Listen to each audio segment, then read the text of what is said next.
What's up, everyone? In this episode, I sit down with Dr. Richard Feifer, an experienced physician executive and former chief medical officer at Genesis Healthcare, and he is now leading the charge at InnovAge, the largest provider of the program of all-inclusive care for the elderly, or PACE.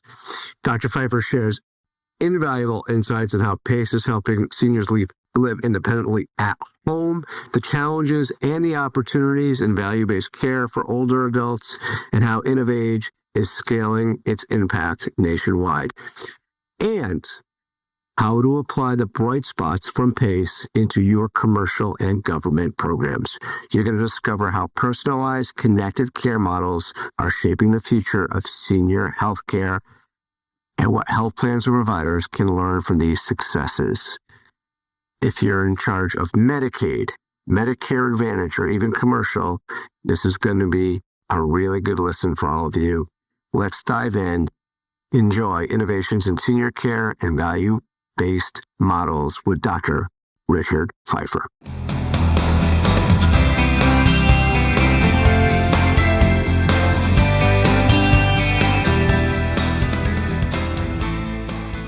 Greetings, everyone, and welcome back to Bright Spots in Healthcare, produced by Bright Spots Ventures. We bring leaders together to not only inform our audience, but also unearth bright spots, successes at health plans, hospitals, and other incredible healthcare organizations around the land. And our goal here is to identify as many bright spots as possible so that you can determine if the ideas shared during this episode can be applied at your organization. We believe this approach of finding a bright spot and cloning it is the most effective strategy to improve healthcare in our lifetime.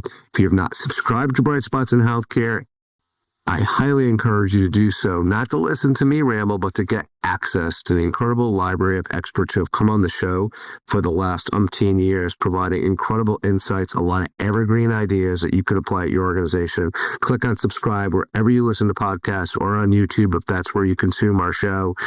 We would love to have you getting each and every episode, which is weekly now, sent to you directly. Here's a testimonial, which, by the way, please, if you like the show, comment and give us 5 stars. This ensures the show gets to as many of your peers as possible to help us with our mission of improving healthcare in our lifetime. Here's a testimonial from someone at Florida Blue. I absolutely love Bright Spots. I've learned so much from the episode, and I have shared the ideas with my team. Thank you for this great initiative. That's the kind of feedback we're looking for, and that's the way to get this show into the pockets of all the great leaders in healthcare sooner than later. Today, we are going to identify important bright spots that you can clone from PACE, the program of all-inclusive care for the elderly. Whether you are leading a Medicare Advantage product, a Medicaid product, a dual program, even commercial, whether it's products designed for the benefits, operations, or strategy, I'm going to encourage you to explore outside of your lane here to identify opportunities to innovate and be better and provide better care and better value to your constituents. PACE, as you know, is a Medicare program. It provides medical and social services to help older adults and people with disabilities who live in your community. And a well-run PACE program can be an incredible benchmark for all of you or many of you listening. So to help us dig deep into PACE and extract those bright spots for you, we are fortunate to have as our guest Dr. Richard Feifer, the Chief Medical Officer at InnovAge. So welcome, Rich. I'm glad we're finally able to do this. So welcome to Bright Spots. Thanks, Eric. It's great to be with you today. I've got about 6 or 7 questions that I hopefully will cascade us into conversation here. I just want to give for some background for folks if they haven't heard of InnovAge. InnovAge is the largest provider of PACE based upon participants served in the country, dedicated to expanding this program to serve as many seniors as possible. And then also, as a quick disclaimer, depending on where you are in the country, PACE sometimes has a different brand. kind of like sometimes what the pharmaceuticals do when they're outside of this country. For instance, in Pennsylvania, PACE is called LIFE, L-I-F-E, which stands for Living Independence for the Elderly. That's your background.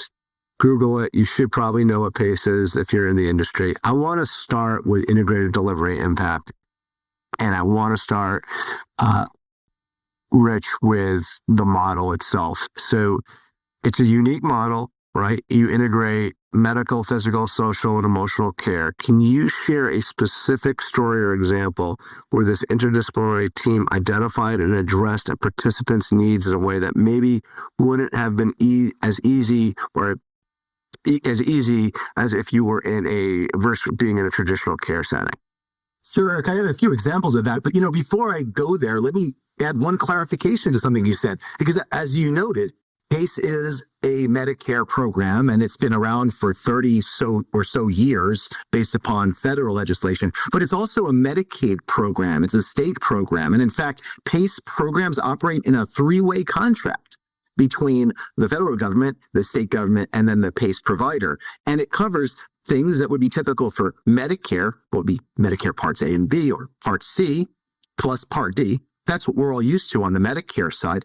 But it also covers things that Medicaid might traditionally cover, like residential care, unskilled care in the home or in an assisted living sometimes, and certainly in a nursing home, transportation, home and community-based services. Put that all together. That's what PACE does. And it does it in a unified way, which is what makes it different. But you asked for an example. I brought a few examples that I got from our team in Virginia. That's one of the states that we operate in. This one I really love. So I'm going to share this with you. And this is someone who enrolled several years ago, actually, in one of our Virginia programs with lung cancer and was doing very, very poorly with severe headaches and was on high-dose steroids, high-dose opioid medication, was suffering a lot. And the presumption was this was metastatic cancer, and it was an end-of-life situation, or at least it was perceived to be so. But this participant wasn't feeling like everything was being connected in their care. And that's what a lot of patients experience in our healthcare system in our country, right? Disconnected, fragmented care. And that's what this person was experiencing. And they enrolled in PACE, and they were looking for a team to, frankly, manage their symptoms better. And that's important to ask, right? What were their goals of care? They weren't looking for a cure. They were looking for symptom management so that they could live their best life for whatever time they had left, this person. And so the care team got together and rallied.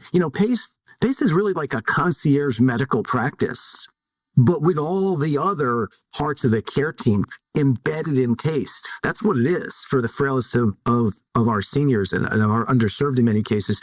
They were able to work this patient up. They were able to wean the medications, help him get back to playing guitar. He came to our center and would play the guitar for other participants, lived a few more years. And along the way, and this is the beauty, and this is the part that you're not going to see in a traditional environment. Along the way, he wanted to go on this really important family trip. His symptoms were better, but he was confined to a wheelchair or a personal mobility device, one of those electronic wheelchairs, right? He was confined to that. And there was no way that he could go on this family trip, his last meaningful engagement with his family, without special accommodations. So the PACE interdisciplinary team and the PACE therapy team and the PACE social work team, they were able to create a custom mounted mobility device hitch for his vehicle, set it all up, take care of everything so he could go on this trip. He died a month after the trip. He died probably at peace, and he got what he wanted. His goals were fulfilled. And what makes this special is that there were no questions about whether something would be paid for or covered by some third-party entity, because it's the PACE interdisciplinary team that makes all the decisions about what participants need, and if they need it, it has to be covered. It's shifting all that decision-making right to the front lines of care, to the interdisciplinary team. I love that example. Okay, so let's unpack that, because I love the result of that story, and it sounds like we dramatically improved an outcome by bringing this IDT to the forefront to take care of this individual with lung cancer. But let's unpack how those different roles made a difference in that individual patient, because I want to get to like where did that team, that's covering the medical, physical, social, emotional care, how did that team work together in this particular case? And can you describe sort of how that decision-making process amongst the providers worked so that this case ended up, I'll call it value being optimized? Right. Let's talk about the IDT, the interdisciplinary team, the IDT. That's a part of every PACE program. The IDT meets in many cases every single day or several times a week to review their entire shared caseload. The IDT has 11 members. It has a primary care provider. It has a nurse, social worker. It has the center manager, a physical therapist, occupational therapist, recreational therapist, dietitian, home care, transportation. I probably left out one or two, a driver. So they meet every day. Their job or several times a week is to consider each participant's unique needs. They're not looking at blunt coverage rules about what's covered or not. They're not waiting for turnaround. They're not filing requests. They're just making decisions. And what makes this different from a typical managed care environment is that they are able to make different decisions for different people based upon the nuances of what's important to them and what their needs are. They're able to consider alternative solutions. So the only rule they have is that they have to satisfy each participant's, as you said before, medical, physical, social, and emotional needs. They're also very responsive from a time standpoint. There's another example. If I could just go there, Eric, because I think it gets to your point. It's response time. It's how nimble they are. Just in the last few weeks, actually, I was hearing from one of our other centers, they were having an uptick in what they call emergency respite cases. So this is another example. It's a patient with really severe bipolar schizoaffective disorder and severe COPD, and was cared for at home in the PACE program, though, but was at home with her intellectually disabled husband. It was going okay. There was a lot of in-home support, but the husband was suddenly admitted to the hospital. And this just happened in December of this year, just not too long ago. And so the team was able to jump into action that day, and the next morning, they immediately started bringing this participant into the center, the adult day center part of the PACE program every day while needed, and then arranged for a respite stay at one of our facilities so that the person would be cared for. Now, I know from experience that in situations like that, patients like that often wind up in the ER. And it's the IDT's rapid response capability because they're reviewing their entire caseload and all their participants' needs on an ongoing basis. And they're able to make changes and decisions on the fly. That's what makes it a bit different. So what I want to understand the how here. So we have we said it was a 12-person team? 11. So we got the PCP, the RN, a licensed clinical social worker, a physical therapist, an occupational therapist, a dietitian, someone who's in charge of sort of logistics. Home care, transportation. Yeah. Right. That's 7. We don't have to name all of them. Yeah. So how does that group take such close care of each individual that falls under them and then also do it in an expedited way, as you just described, for these emergency respite cases? Well, I mentioned before, it's like a concierge practice. Think of this. There's like a grand rounds every day for the cases. Like, how does it work?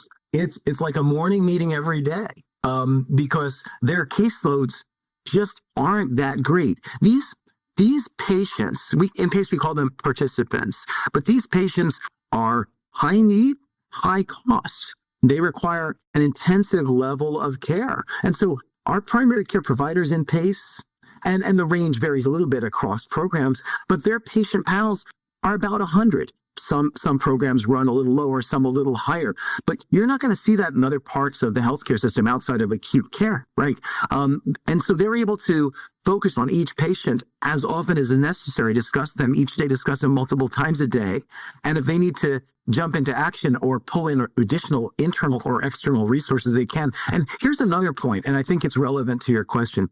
So as a percent of total, let's say of revenue as a way of measuring it, your typical primary care practice represents about 5% of the healthcare revenue, if it were, let's say, a capitated revenue model, okay, 5%, and the rest is being delivered by outside providers as part of a healthcare network or facilities. In the PACE program, the PACE team, represented by the IDT and some other professionals like behavioral health and dental and others that we insource as part of the care team, PACE provides 30% versus 5%. So this integrated, cohesive, collaborative, team-based care in PACE is unlike I've ever seen anywhere else in the healthcare system. So 30% of that dollar is delivered by that The PACE program itself, not by network providers or other facilities. Got it. And just to get into the operations of this team. So if I was going to be thinking about if I'm working at an ACO or maybe I'm building a new version of a PCMH, and I'm thinking about just different ways of providing better benefits and services to my participants, and I'm thinking about this IDT, how does the IDT operate so efficiently? First of all, who's the captain? Is it the PCP? Or is there an operational leader that kind of runs the team? And like how does not only does the evaluation of each of those 100 people under their care, but how does the decisions made, or how are those decisions made? It's a really great question. And as to operational or as to leadership of the IDT, that's going to vary based upon the PACE operator and the PACE program. But it's really meeting facilitation because that IDT, and it often involves other voices that aren't even among those 11 members, for example, behavioral health or dental, might have a strong point of view and important input, even though they're not a named member of the IDT. But they're going to discuss each case. And the specialization at the table is gonna be helpful. The physical therapist on a case involving rehab or when someone can reasonably come from the hospital, let's say, to skilled nursing or skilled nursing back to home within home services support, the physical therapist is going to chime in based upon their knowledge of that patient because they know that patient. And then the home health and home care team is going to chime in because they've been to the home and they understand the safety or risk issues associated with that transition and whether there are mobility changes and modifications that need to be made. They've already been in the home or they're going to go into the home if they haven't yet. And so everyone has a unique perspective and there might be a stronger voice on particular issues. On a medical issue, let's say a pain management or prescribing issue, I would expect the PCP to be the stronger voice in that case. But there are often a lot of different perspectives. And this notion of a captain of a ship, you're not going to hear that term quite as much in PACE as in other parts of the healthcare system. This is not a very hierarchical model. In fact, it's the opposite of that. The notion is that the team together, through shared information and shared expertise, can achieve consensus on issues and collaborate better. Okay. And you mentioned home care for the last participant example. If we needed to put them into a long-term care facility, which I'm assuming the PACE the PACE provider is not owning, like, is that now built separately, or like how does the ancillary support that needs to come, I'll call it specialty support, if we can include long-term care, inpatient long-term care under specialty for this conversation. How does that all get funded? Is that still, are you at a capitated or a participant rate? I mean, I guess capitated value-based rate, or does that get billed out separately? No, you're raising the key point, and I want to make sure that all of your listeners are hearing this point. This is super important. This is different from elsewhere in healthcare and different than elsewhere in managed care. And this difference is the key. The PACE program's responsible for everything the participant needs. So what I mean by that is that we're not going to talk about carve-outs or exclusions. If someone needs to be, let's say, in a nursing home for a short stay for medical care or nursing care or skilled rehab, PACE program pays for that. If they need to convert to custodial care or non-skilled care and live the rest of their life in a nursing home, the PACE program pays for that. If they can be supported in assisted living, if it's allowed by the state, different states have rules on that, or they need in-home care, skilled or unskilled, the PACE program pays for that. The PACE program gets capitation from the federal government, Medicare, Part C and D, right? And usually for most participants, for 85 or more percent of participants, capitation from the state government to cover all that stuff that Medicaid would otherwise cover. And so the program's at risk. And then the program has to figure out how to provide for all the needs that those participants have within that dual capitation. Okay.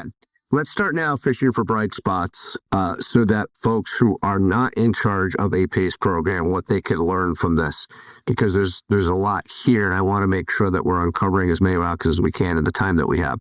So we're dealing with very complex individuals with lots of conditions.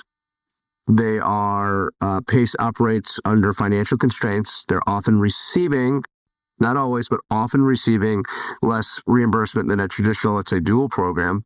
So can you share how your team has managed costs, or a PACE team would manage costs while maintaining or even improving those outcomes as you just described in that long-term care kind of extension of the conversation? Like, what makes this model sustainable? Yeah, I think you're asking the economic question. I already shared some of the clinical examples, right? But the economic question is, how do you make it work when you, as I said, when you're at risk for all of their needs, the medical, the skilled, the non-skilled, the residential, in many cases, the custodial care. How do you make it work? I mentioned some of the drivers, and I think I'll go through maybe four. One of them, I believe, is shifting the medical risk, shifting the decision-making about utilization and utilization management to the providers and to the care team. Empowering the primary care provider, empowering the care team to meet people's needs in an efficient and effective way, I think is super important. And as we've seen the evolution of value-based care over the last several years, that has been the trend, hasn't it been? It's pushing. So, let me ask you this. Sorry to interrupt. I want to ask you a question here, just putting our entrepreneurial hats on together, and you can tell me if I'm going somewhere we can't go. But so if we're going to build, if I'm thinking about building a new MA plan or a integrated MA kind of service, I don't want to put a label on it, but I want to think about what I'm taking from PACE and moving it outside of PACE. And I'm building this team, and I'm shifting the medical risk and decision making to the provider and care team, as you suggested is key. Are there compensation incentives tied to that team, tied to the outcomes? Like, let's talk about the outcomes then. So the outcomes, this should be obvious, but I'm not going to assume anything. The outcomes that drive success in any value-based model are reducing low value or no value, high cost care episodes and situations, right? So it's reducing avoidable hospitalizations. It's reducing low or no value procedures or studies, right? Reducing waste in the healthcare system. And we know there's a lot of it. Different studies have shown up to 30% of the healthcare dollar in the US is low or no value. So it's all about that. In our case, it's reducing hospitalizations, especially near the end of life. So that leads us to other thoughts and other actions around end of life care and management. It's around, but this goes beyond just hospice care, right? Well beyond hospice care. I'm talking about overall hospitalizations, but because our population is so frail and so high need, our population is technically a nursing home eligible population. To get into PACE, you have to be frail enough to qualify to be in a nursing home long term, which means life expectancy is not that long.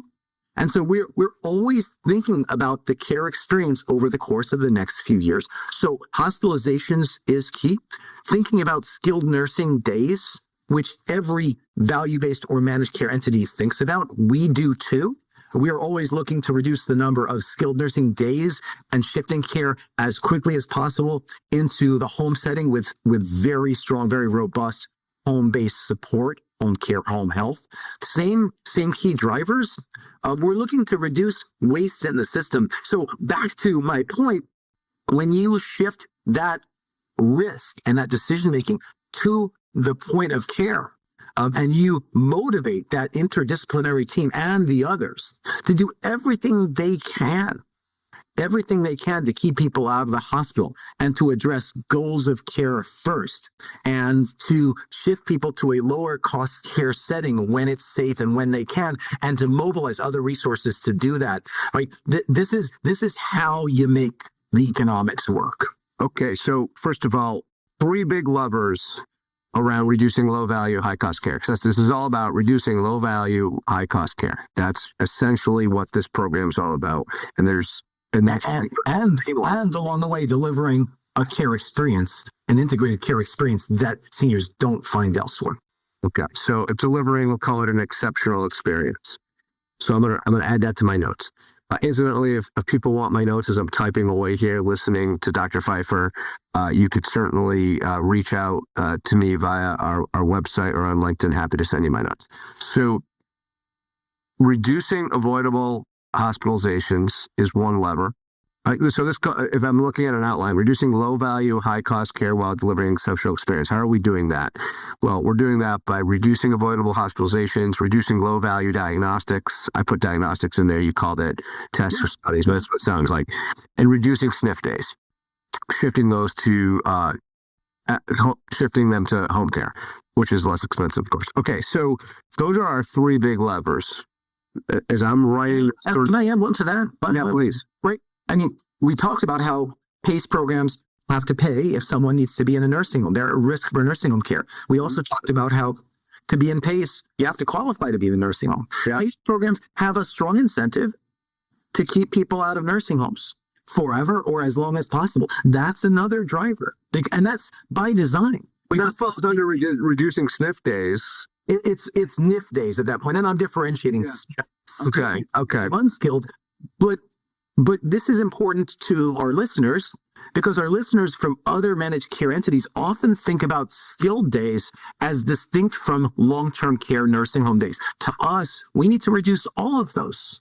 Okay. And I was too. So I'm to blame too. So, okay. Glad you pointed that out. So we'll reduce sniff days and NIF days, shifting to the home and less expensive. So we got three. I'll call them four levers. And now I'm going to put the nursing home days under as number three, with it maybe a little A, little B.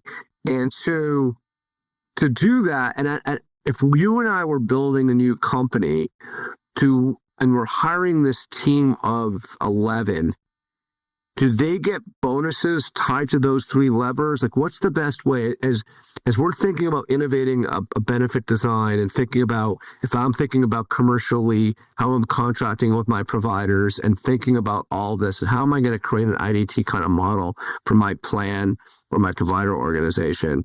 I'm just trying to figure to make the math all work.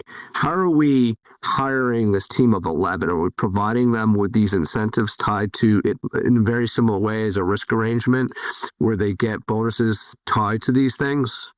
You know, if you asked any of the few hundred PACE operators in the country, and there are 300 or more PACE programs in the country operated by them, you probably are going to get different answers to that. Yeah. But I think as a general rule, it's safe to say that PACE programs are cautious about how they financially provide incentives to those frontline people in the IDTs, because the PACE programs, they don't want to have a volume-based incentive like fee-for-service medicine to drive overutilization. Well, sure, like most other value-based programs, PACE is one of them. We've gotten away from volume-based incentives, but we also don't want to have a strong incentive for underutilization either, because providing the right level of care, generating the right level of patient satisfaction, their caregiver, family member, caregiver satisfaction, provider satisfaction is also critically important. Quality measures are key. Regulatory oversight is very, very strong in PACE. And so I think a general answer to your question is that those frontline teams, they are managed based more on quality and outcomes. And you're not going to see a lot of financial incentives for those frontline providers in PACE because of the need to balance all those demands. But there are a lot of different programs out there, and I can just speak for those that I'm aware of. Okay. Couple things. We didn't mention a pharmacist on the team. Did we just miss that, or was there? We didn't miss it. Forgive me for not mentioning it, but a pharmacist is not one of the 11 required members, the 11 members. That's just by federal law. But pharmacists are very involved in PACE. The federal law, as it was written, defines 11 members, but it leaves some people out that are part of the care team. It leaves out behavioral health, and it leaves out dentists, and leaves out pharmacists. Well, we have all of those. And they're all part of our team, and they add enormous value. So are they contracted, or are they on the payroll? It's going to vary. PACE centers is going to vary based on how big your center is, how much volume you have. Our bias is to employ them wherever possible and to have them be fully engaged and integrated. In fact, integrated behavioral health is a big trend in PACE right now, where we're employing behavioral health providers of different skill levels and types to be embedded in the care team. And that is so much more valuable than referring people out for these episodic disconnected visits. So getting back to our three levers to the play to successfully reducing low value, high cost care while delivering an exceptional experience. We didn't, and maybe I missed this explicitly in this line of questioning, Rich, but what are we doing with medication management?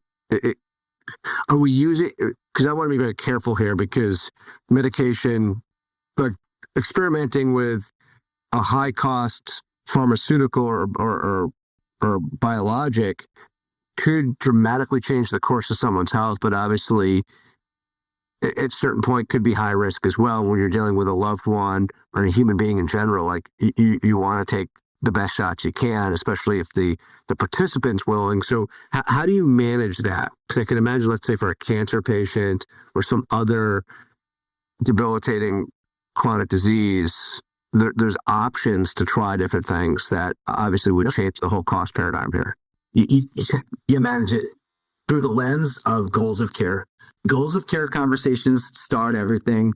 Advanced care planning is part of this, is what do our participants want and what fits into their lifestyle. And if a certain medication, whether it's an expensive infused or injected biologic or some other, if that's consistent with their goals of care, and it's likely to drive a positive clinical benefit, then the PACE program is going to do it.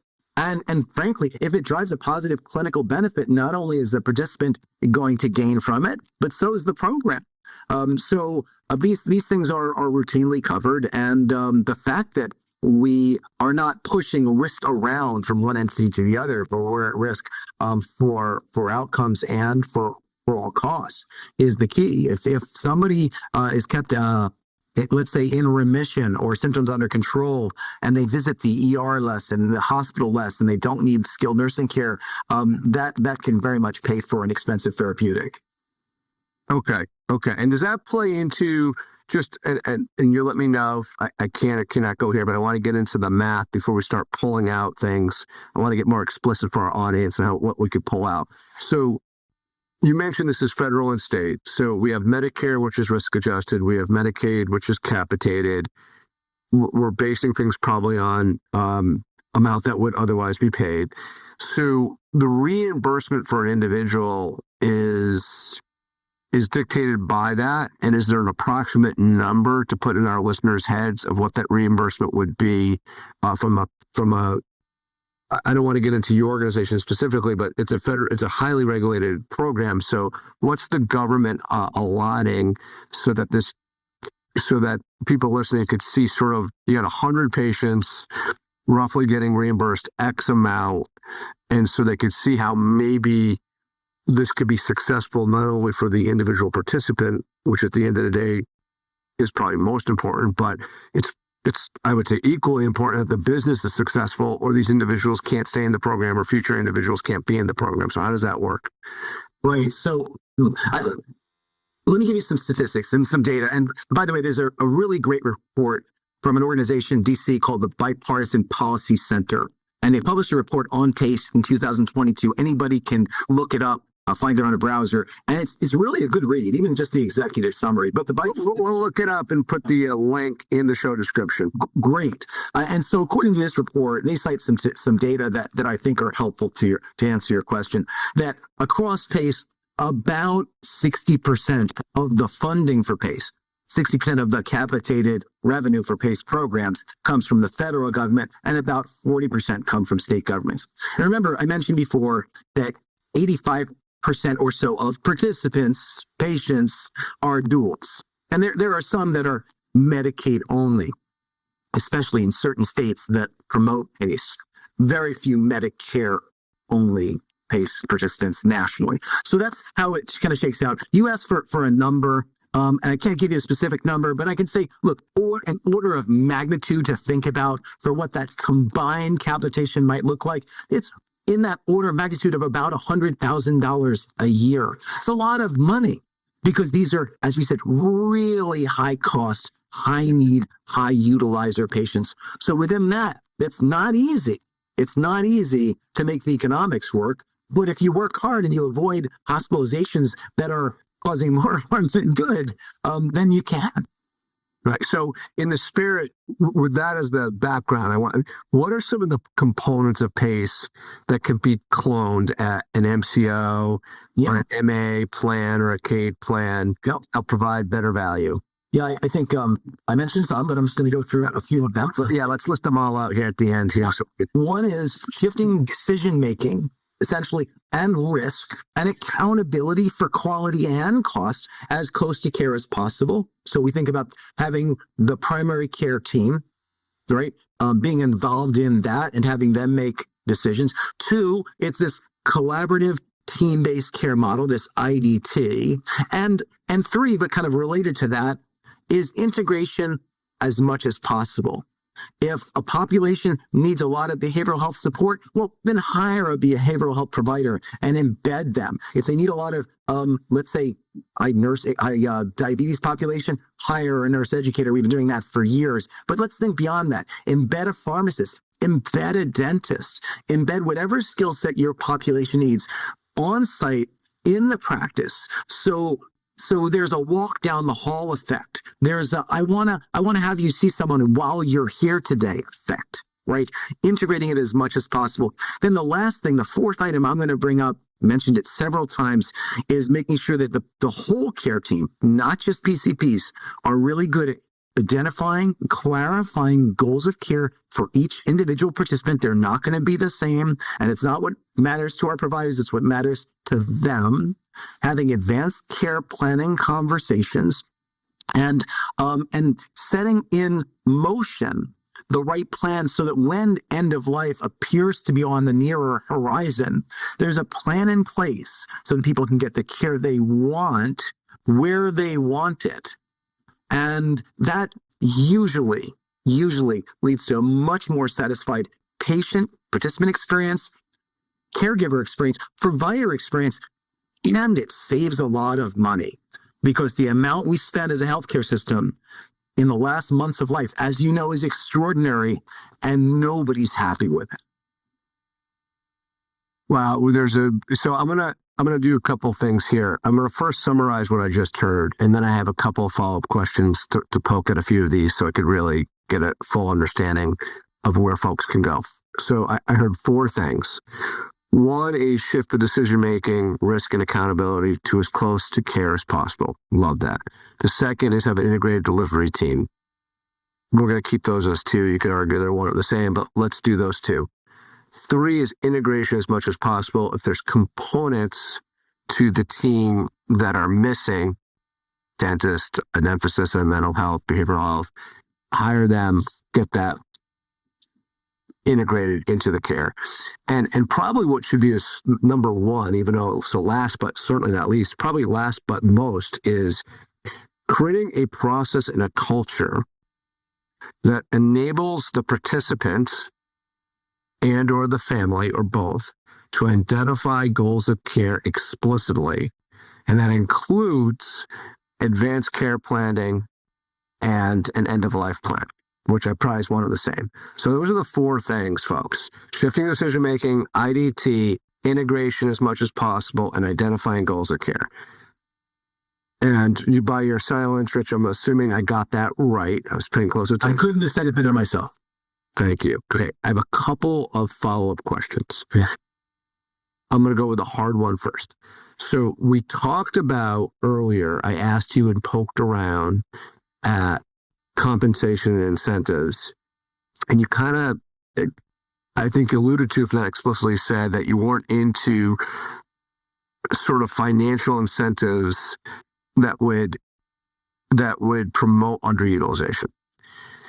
But you're also saying shifting decision-making, this is the number one thing you said in order, not necessarily in importance, shifting decision-making, risk, and accountability to as close to care as possible. So how do you shift, not so much the decision-making, that's easy, but how do you shift the risk and accountability to as close as care as possible, but still have an economically viable model? Like, how do you measure that?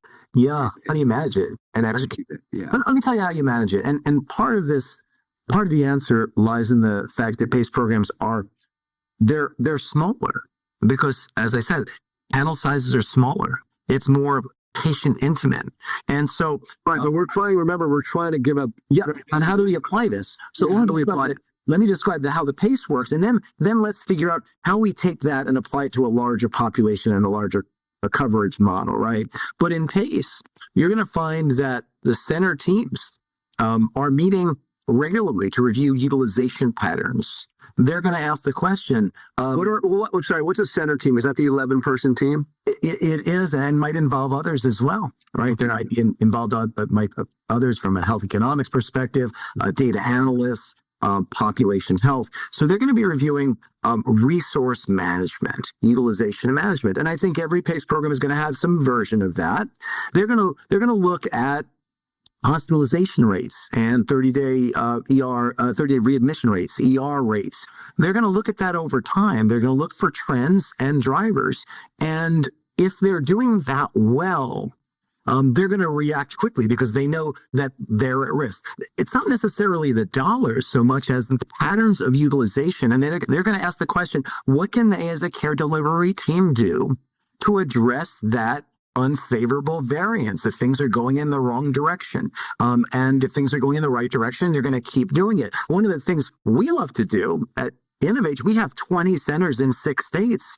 So we love to identify what's going well in one place and figure out what we can transfer to others and learn. Bright spots, that's the show. You're continuing to do that. We do that within our own organization. And so, for example, and this is that, some of it's things we've talked about in the healthcare system for many years is when someone's discharged from the hospital, how quickly are you bringing them into your center? One of the innovations that came out from one of our centers just last month, and it was so wonderful and yet so simple. We often talk about follow-up visits in primary care, or in our case, in our clinic after a hospital discharge. But what was, I think, very innovative and clever is that since we run our own transportation in many cases, that center is having those hospital discharges come directly to our clinic on the way home.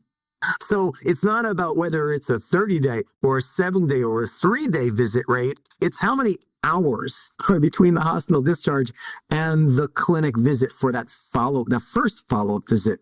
That's the kind of creativity that we want to encourage and spread.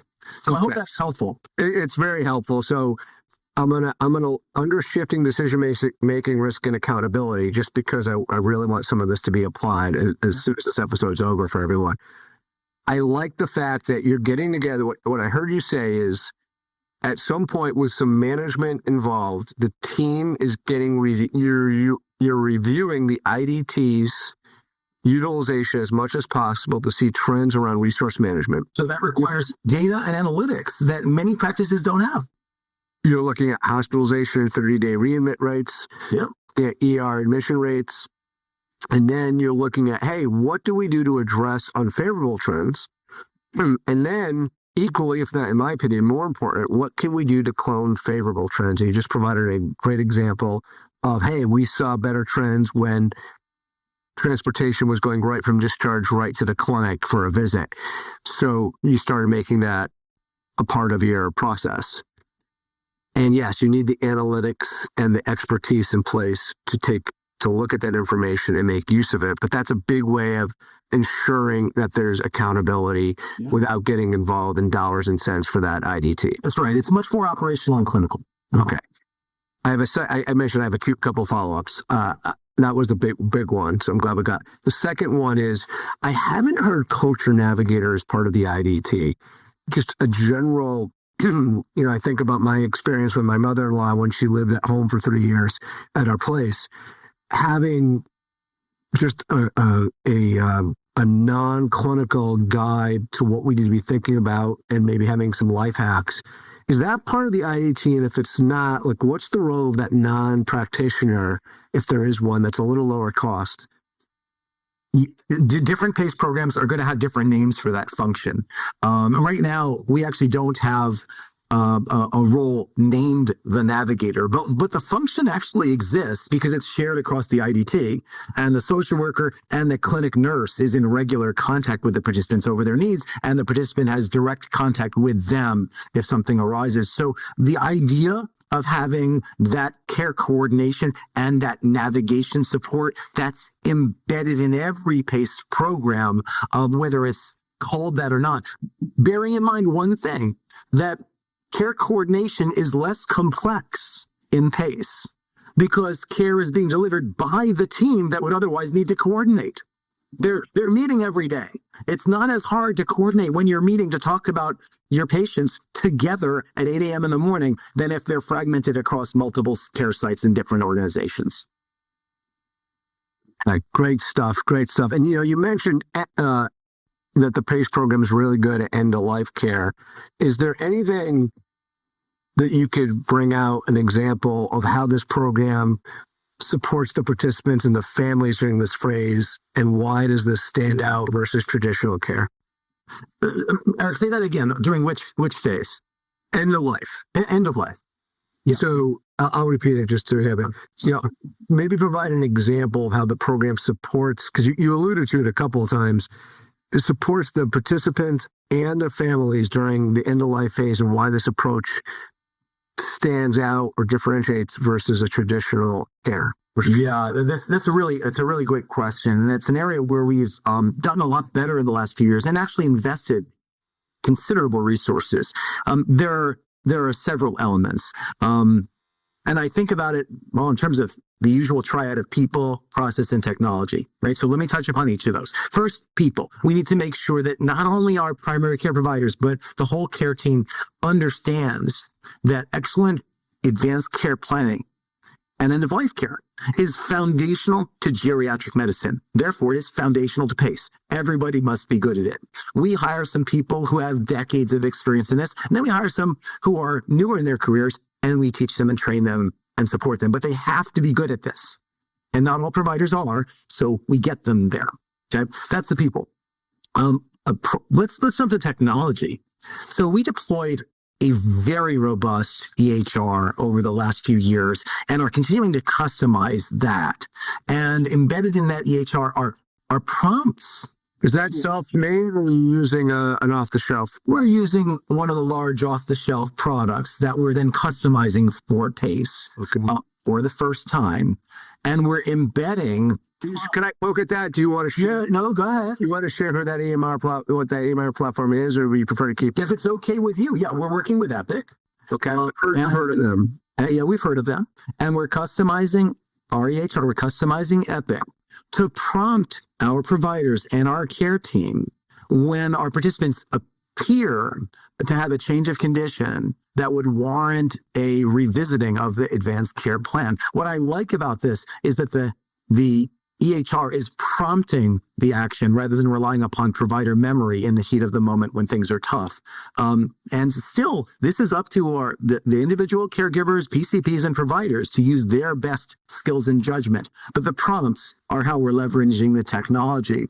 And then from a process perspective, we needed to change and invest considerably in resource availability, because when people are going through that end-of-life experience, whether it's days, weeks, or months, their needs don't fit into a daytime clinic schedule very neatly. right? And so we needed to actually hire nurses and others to be available. And we have a 24/7 by 365 process now in many of our markets and our centers, where our nurses can respond rapidly and go into the home if necessary, care for people by phone, if it's possible, plug them in the next morning in the clinic, no matter when they call. They're able to be responsive, because when people are in this phase of their life, they can't wait and call the next morning. We encourage them to call whenever they have a need, whether it's end of life or not. And so investing in that's paying dividends, because it's paying for itself back to the economics, but it's paying dividends from a humanistic standpoint. It's delivering much better care and a much better experience when people need it the most. Okay, so around people, you're hiring folks who have expertise in end of life planning and care, which is the key to geriatric care. If you're hiring someone without that, you're providing the expert training, the process. The technology you mentioned next, a customized version of Epic. The process is around identifying goals up front and then providing easy access to the team so that you could avoid, again, unnecessary and unproductive care or use of resources. And a better care experience, or first, a better care experience. But how do you pay for all that? It's very expensive to hire 24/7 nurses running out into people's homes. It's paid for because you are, in fact, avoiding the wasteful hospitalizations. And over that 100, we'll use, I know you did 100-person patient panel on average, you're looking at that entire population, and the math will work. Maybe on one or two individuals, it doesn't, but over the population or the panel, it would. That's right. I mean, that's how you manage risk, is that you spread risk over a population, just like anywhere else. This was great. I know we're short on time here. So anything else that we missed here today? Any websites or places beyond what we've mentioned you want to point people to?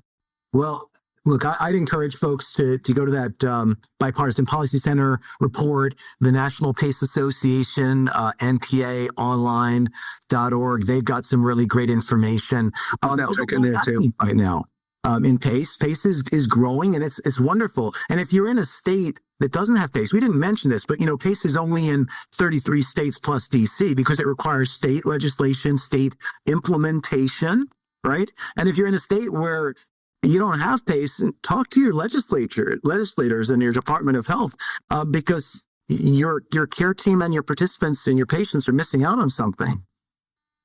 Love it. We'll put the link to the National PACE Association in the show description and notes. We'll put that annual report into the notes as well.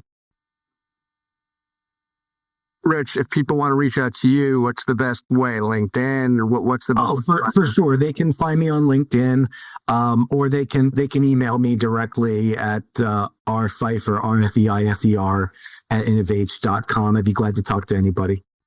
Great. This was terrific. Really appreciate it. Really appreciate all the time. Thoroughly enjoyed this. I want to thank everyone also for listening. I always say this, I mean it. Would you not take the time you spend with us for granted? We know you are super busy, and listening to this show is a trade-off for work time or personal time. So thank you for listening. Thank you for being part of the Bright Spots in Healthcare movement and community. We hope that you use some of the ideas shared by Dr. Feifer today to inspire your thinking and enhance your organization's current approach to improving healthcare for all of us. And remember, this is your Bright Spots in Healthcare podcast.